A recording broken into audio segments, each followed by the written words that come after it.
When I was 23, I had a one-bedroom apartment in New York with a roommate. I had the bedroom, she had the living room, and there was a long, narrow hall between the two rooms. A few months after we moved in, this woman upstairs, who was 28 and very dramatic, started asking to borrow our phone. She'd just moved to the city and didn't know anyone and had no money. She was very fixated on me and she made my skin crawl, but I felt sorry for her because she was clearly struggling with some mental problems. Anyhow, one night I wake up and hear shuffling. I get up and see over a dozen people shuffling up and down my hallway, and they're all emaciated and silent and staring straight ahead in the dark. I scream and turn on the light. They're gone. My roommate tells me I'm crazy.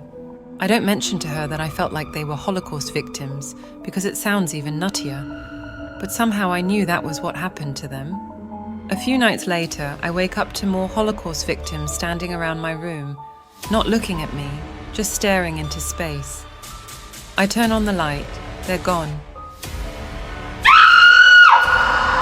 At this point, I feel pretty haunted, but have no idea why this is happening. Their neighbor comes down 2 nights later in a bathrobe. She's clearly distressed, and as we're talking, the bathrobe begins soaking through with blood. She's cut herself with a knife on her stomach, legs, and breasts. It's rolling down on her legs onto the floor. We call 911, ambulance and cops come, and they send me up to her apartment to get her some clothes to wear to the hospital. I go up to her apartment where I've never been. All the lights are on, so is the TV, 2 faucets running. And all over the walls are photos of her standing in concentration camps she visited in Europe, like over 30 black and white pictures of her in these places, and other pictures of Holocaust victims, along with notes she's printed out and taped up saying, "I should have died." Every wall is covered with Holocaust notes and pictures. I'm now fully freaked out, but I grab clothes, take them down to her, and go off to the hospital with her, where, thank God, they admit her.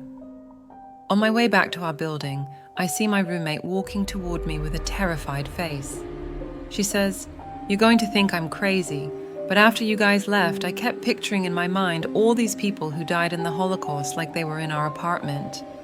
Mind you, I had never told her my theory about the people I saw, and I hadn't had time to tell her what I saw in Neighbor's apartment. Neighbor left New York after that, and I thought it was over. But one night, I was in the kitchen pouring water with the lights off, and I saw another one of them standing in my roommate's room, a very emaciated dead woman just watching me. I froze and she vanished. We ended up subletting for the summer and both moved out. I am a 22-year-old female, and this story happened about 3 years ago. I was with a friend in the East Village, waiting for the New York City subway around 2 a.m. to head up to her apartment in the Upper East Side. We were the only ones on the platform until a squirrely-looking guy came down. Immediately, my body felt hot, and not in a good way. As the man approached us, the heat intensified until I was sweating. I could tell my friend felt nervous too. "Well, you girls are certainly pretty," he said, an unsettling look in his eye. "How did you get so pretty?" He smiled, showing brown-stained teeth. It wasn't his looks that freaked me out, though. It was his eyes and the way he made small but constant steps toward us, while blocking the exit stairs. "Yes, you are quite beautiful." Suddenly, he lunged for us, though luckily, my fight or flight response had kicked in minutes ago, and I'd already jumped out of the way, grabbing my friend's arm and making a Peyton Manning-like maneuver around him. We continued channeling our inner athlete as we sprinted up the steps, the man laughing manically behind us, screaming, "Get back here, you whores!" It was a seriously haunting experience, and one my friend and I still talk about to this day. Back when I was 15, my uncle and I went backpacking near Pinnacle, New York. It was late June of 2017, and let me tell you, it was an experience that made me rethink my love for the woods. So, there we were, hiking to the Chase Lake lean-to with my uncle's dog, Orion, and Akita. The hike was pretty chill, with stunning views all around. We reached the lean-to in the early afternoon, had lunch, gathered firewood, and just chilled by the lake. As night fell, we started a big fire after cooking up a tomahawk steak. We were lounging at the edge of the lean-to, enjoying the starry sky when things got weird. Suddenly, the music on my uncle's phone stopped, and the static noise filled the air for a few seconds. At the same time, Orion woke up in a frenzy, growling and facing out to the right of our lean-to. It was like he sensed something we couldn't see. When the static stopped, Orion relaxed a bit, but he was still on alert. Deciding it was time to hit the hay, we tried to sleep, but I was too spooked. I kept my eyes glued to the darkness in front of us, watching the fire die out slowly.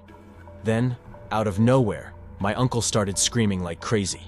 He said it was sleep paralysis, but even Orion seemed freaked out, growling and heading towards the front of the lean-to. We heard some rustling in the bushes, like something was sneaking away. We tried to shake it off and get some sleep, but it was no use. Just before sunrise, we heard this massive splash from across the lake. It was so loud, like a boulder being tossed in. We laid there, wide awake, until the sun came up.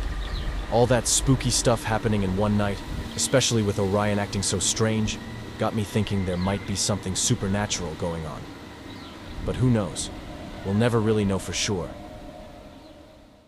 I hope you found these stories as chilling and unsettling as I did. It's a stark reminder that sometimes reality can be stranger and more frightening than fiction. If you enjoyed these tales of suspense, make sure to hit that like button and subscribe for more spine-chilling content. This is your host, Nicholas Black. Until next time.